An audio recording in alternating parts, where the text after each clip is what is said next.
Bronislava for HandMadeRukodelky, and today's video is going to be an educational video, how to do invisible decrease in crochet, and you're working with single crochet stitches.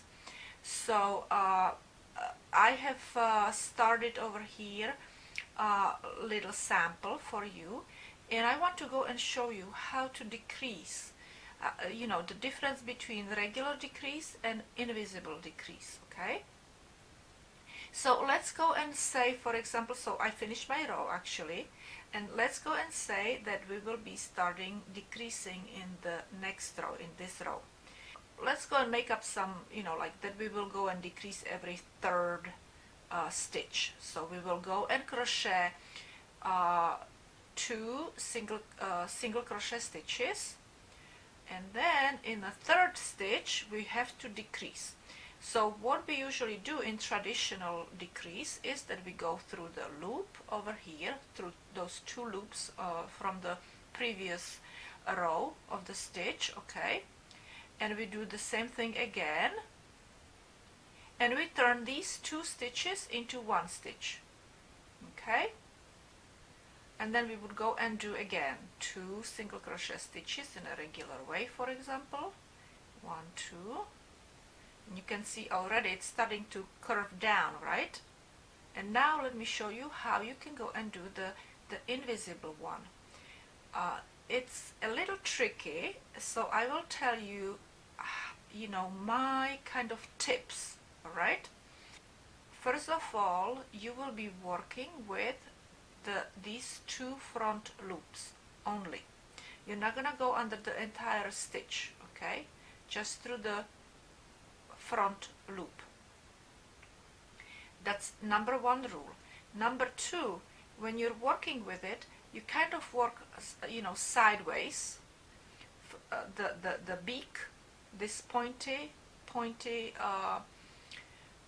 part of the hook is going to be kind of toward your body, okay, and slightly down, and you will enter it like this, okay. You will slide it in there, and you will do the same thing with the second stitch. You will move it under, put it down on that fabric, and slide it up, okay.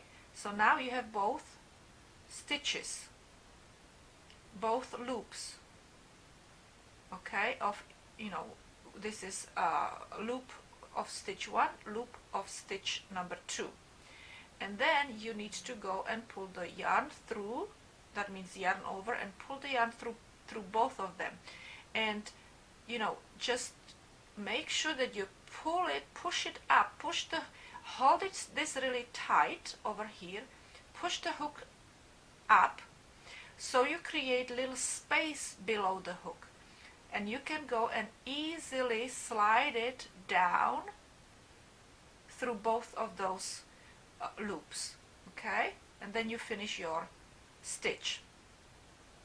Now you see, this is the first, this what you see over here, right here, this is your first stitch, and the one that is hiding behind is the second stitch that you picked, okay. So you have to make sure that when you are working with the next stitch, when you have to do a single crochet stitch in our case, that you don't go here or here, okay.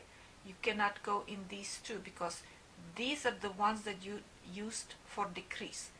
You will go into the next one right there, and I'm showing it to you actually so you can see it with the thicker yarn, because I made a video for the Easter eggs, and I am using that invisible stitch in there, okay, and I just want you to go and watch this video just in case you don't know how to do it.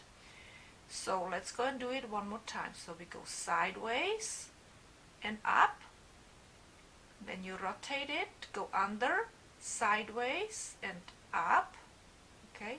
Now we hold really tight right underneath both those stitches and pull it through. This is going to be pulled through much easier, okay, and you're decreased. Finish the stitch. And now, like I said, don't go here, don't go here, because these are the stitches you worked with.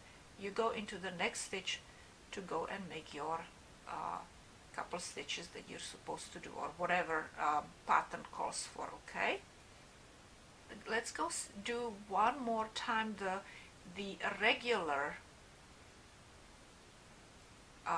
decrease, where you go under both stitches, so you can see the difference. Let's go and do that invisible one next to the traditional, so you can see how it looks. You see, this is our traditional and this is our invisible, okay? You can see the difference because it really looks like a regular single crochet stitch, and this looks like two stitches together, right? And then we would go, like you see, I almost went here if I would want to go and crochet regular stitch. So you really have to watch where you go and make your next stitch. Also, one more thing is when you're finished, tighten up this stitch on the hook and pull this stitch higher up so it looks more like that, because if you try to pull both, it's not gonna look good. Look, it's gonna be too tight. You see, this is not how single crochet stitch is supposed to look like. It's supposed to look like tight this one, but nice and loose the loop underneath, okay? Tight here, tall here, so it's not choked up. Okay, so that's it. I just wanted to show you this little tutorial because you know, you might need it in the future. So this is all I wanted to share with you for today. All right, just to show you the difference and a couple tips, and that's it, and I will see you another time.